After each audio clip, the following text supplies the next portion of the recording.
Hello and welcome. Today I am going to be making a birthday card using a few different products. First, I will be using the Spellbinders stitched alphabet, and I'll be using the A, E, X, and L. I will also be using the words Happy Birthday from the Stitched For You Large Die of the Month from May 2022. And I will be using this embossing folder from May 2022. So these are all of the things that I'm going to be using to make this birthday card. So I'm going to go ahead and first emboss my background, and that will leave an impression on it. And I have this piece of paper already to go in there. This is some cardstock that I had from my stash. I cut it to 3.5 by 8.5. So kind of like a simple slimline card.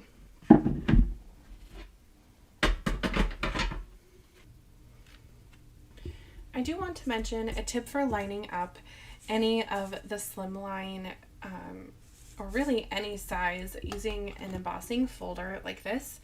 I tend to try to line it up with this inside line. You can see there's a line where the die or the embossing folder starts.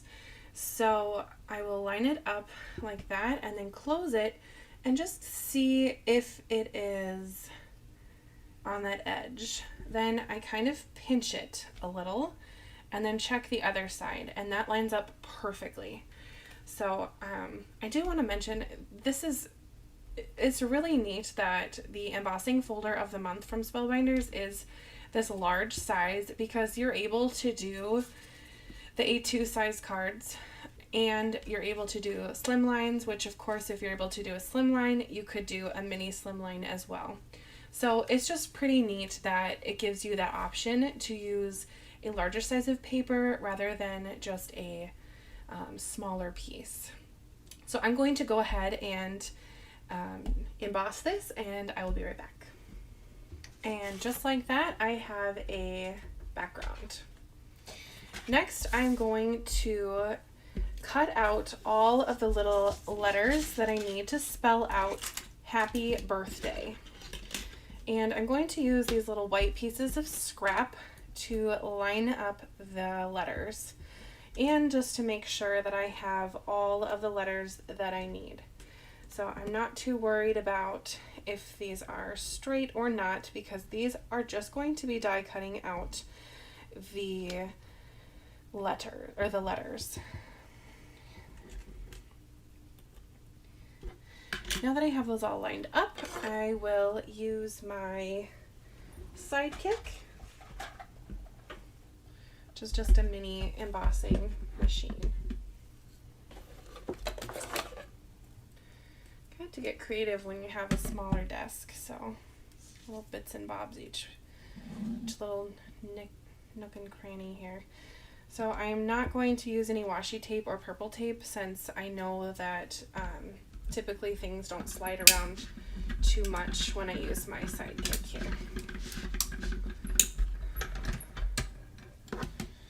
And I have all my letters, and it looks like they stuck inside the die, which is just fine because I have my two-in-one here from Spellbinders that I will just use to pick out the letters. Why don't I just do that now? I'm going to use Happy and Birthday.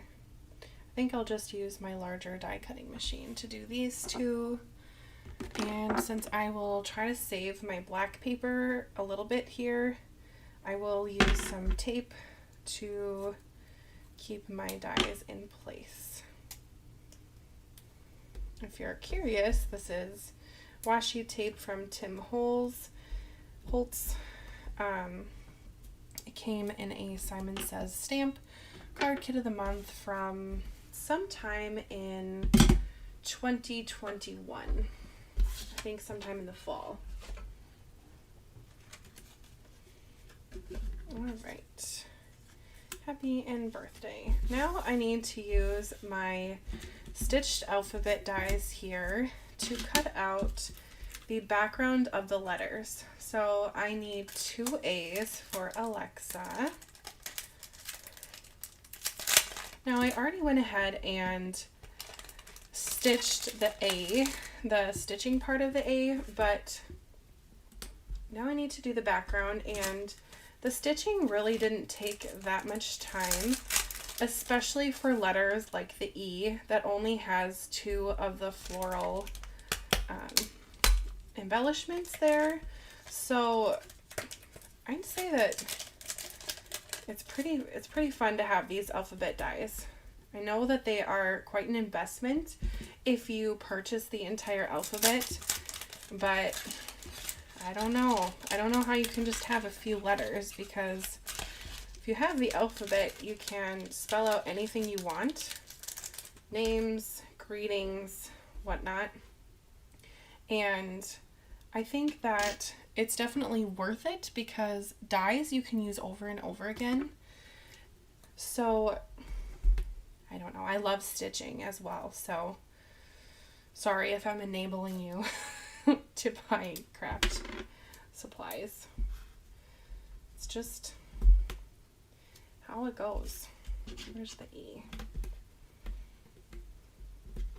Okay. And since I have 3 here, I'm going to use my machine. There's the A, the X, the E. Now I need another A and an L. Okay.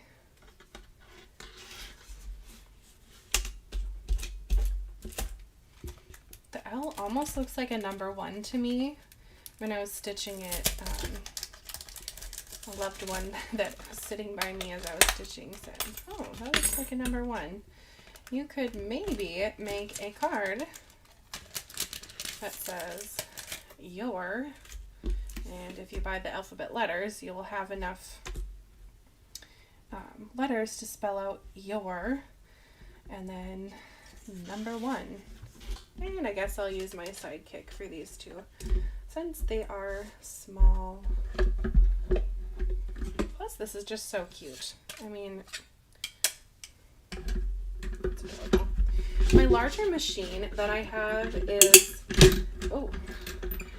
the Evolution Advanced from We Are Memory Keepers, I believe. Let me check. I believe it's We Are Memory Keepers.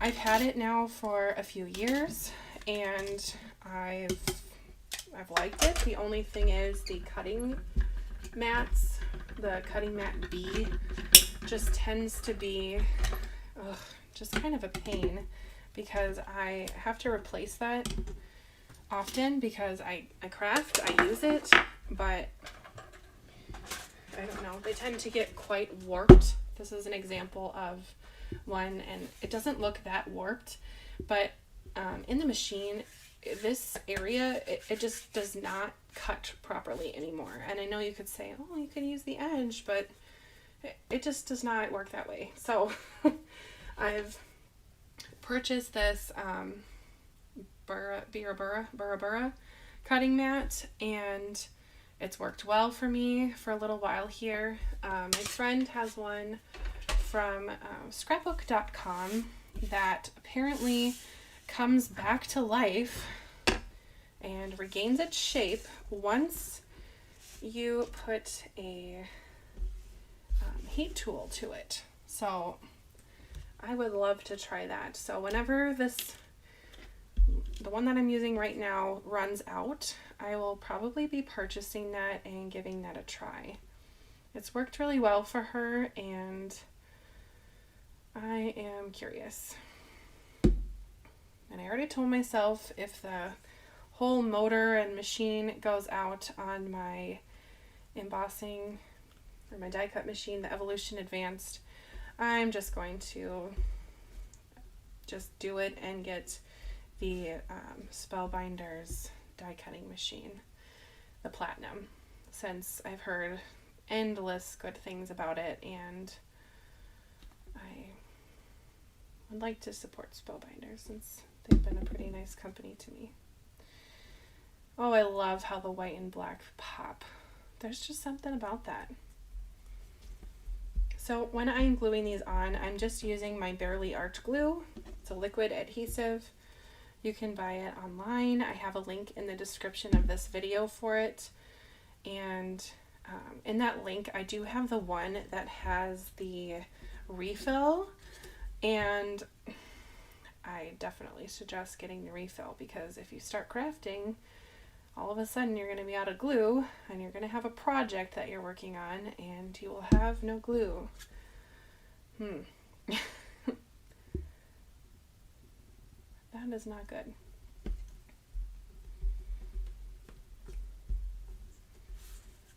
Now the request for this card was like a birthday earthy tone card. So I kind of went with neutral colors with the embossing floss, just to give it a little color without it being too in your face. To make sure my X is going the right way, yes. So there's that. And I never worry about the Barely Art glue getting on anything, because it does dry clear. And I've not had any issues with it. It does clog up sometimes if I let it sit without the needle in it, but I mean, what glue doesn't? It is a very fine point, and because it's a fairly quick drying glue, it just happens.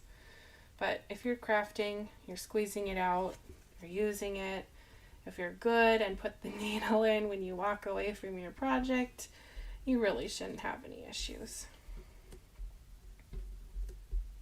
I'll stay down, you. I know that they also sell the Barely Art glue on the Spellbinders website. So if you have any rewards points and you're thinking, oh, what can I buy for a few bucks? Try it on there. Give it a shot. Alexa. Happy birthday, Alexa. All right, I would like her name to be kind of on the right here. Oh, that looks so cute. Happy birthday, Alexa.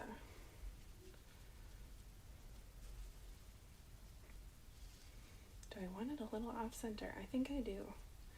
Happy birthday, Alexa. Oh, I'm so excited for these white letters to go on the happy birthday. I think that will just pop. Okay. Last letter. My glue over here is already getting kind of tacky and drying. So that kind of tells you how fast the glue dries. I wouldn't say that it's instant or like hot glue, but it does dry pretty fast, faster than like an Elmer's glue. All right, well, now that I have that, we have happy birthday, Alexa. Fabulosa. All right, now I'm going to take my liquid glue and glue things down. Since these are thicker and I'm going to use liquid glue, I'm just going to grab a few acrylic blocks that will weigh down the pieces as I glue them. I'm going to start in this corner because I'd like Alexa to be kind of anchored to this corner. So I'm going to work my way kind of towards the front of the name just to make sure that it is lined up. If I started on the other side, I think I might just run out of room, and I do not want that to happen. Do I want to trim it? No. I want room for everything to fit. Okay. There's the A for Alexa. Just put that on there briefly. Now I'm just making sure I'm spelling this right. Alexa, yes.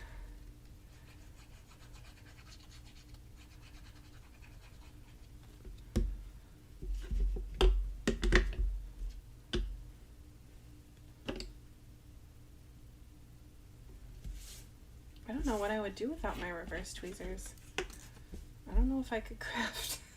All right. I am trying to leave the same amount of space here that there is here and try to keep this baseline even with all of my letters here. It's not going to be perfect because it's a handmade card, but I would like it to be its very best since I am selling this card. Alexa, there we go. It's about even.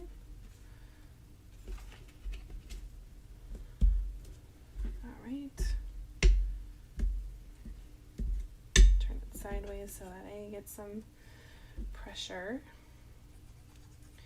I think I'm just going to glue these two letters here as that block holds down those, so it has a second to adhere to the background.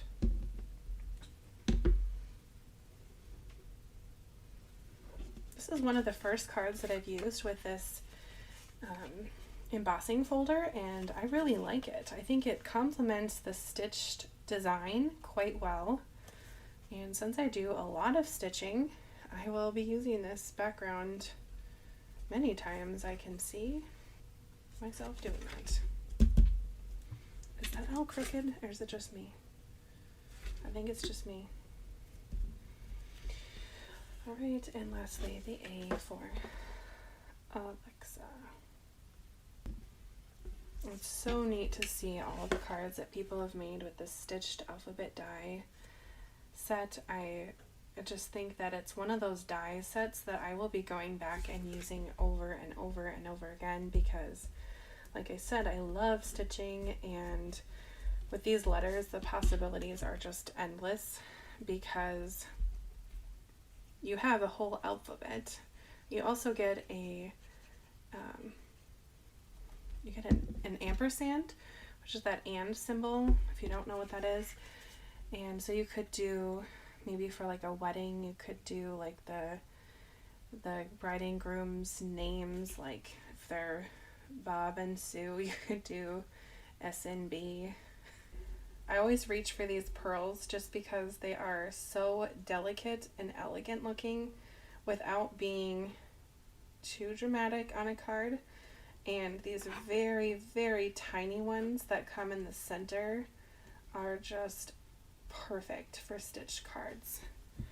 So what I do when I put them on is I put a little bit of glue in the center, and by the time I get the pearl embellishment on, it is a little bit tacky and it sticks.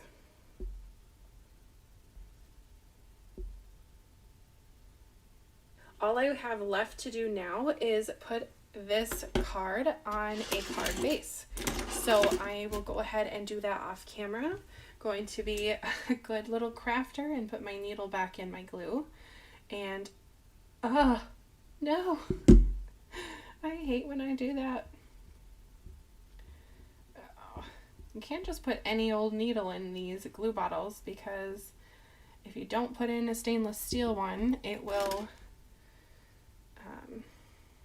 what is that called? It will rust. So I have to be very gentle with my needle. Don't want to lose it.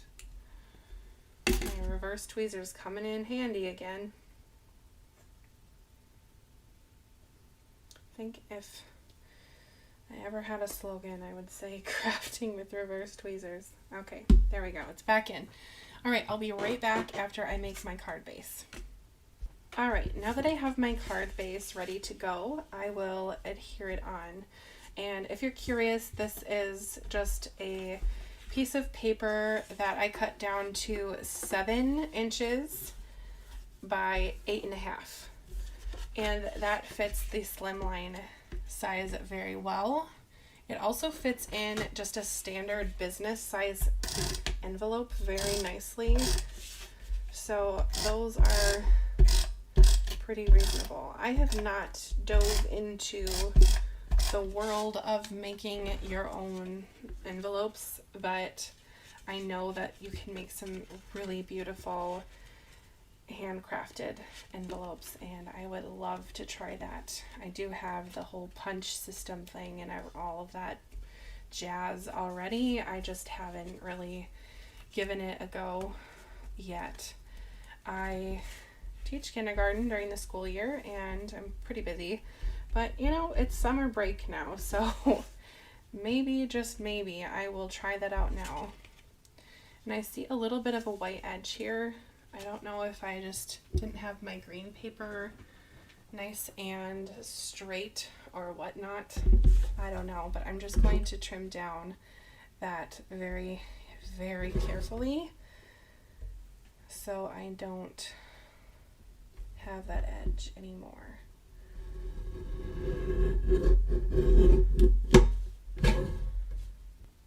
Does it need more pearls?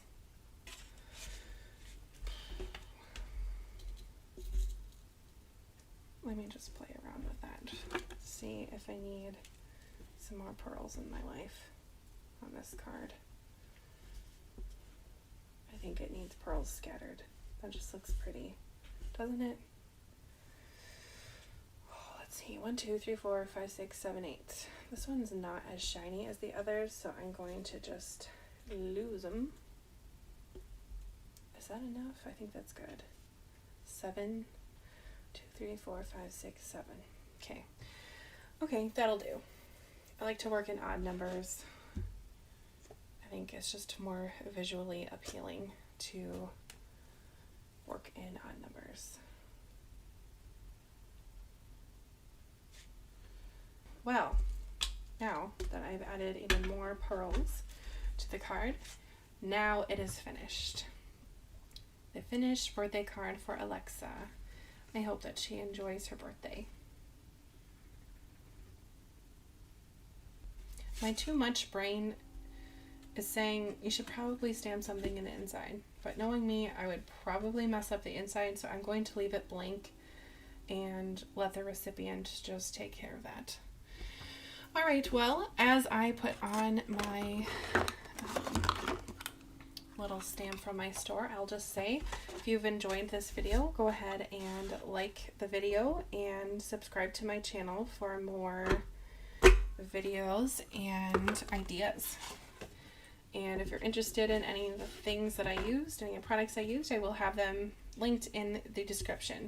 And if you have any questions regarding any of the processes or products that I used, please just ask in the comments and I will try to get back to you as soon as possible. So thank you again so much for watching, and I hope to see you in my next video.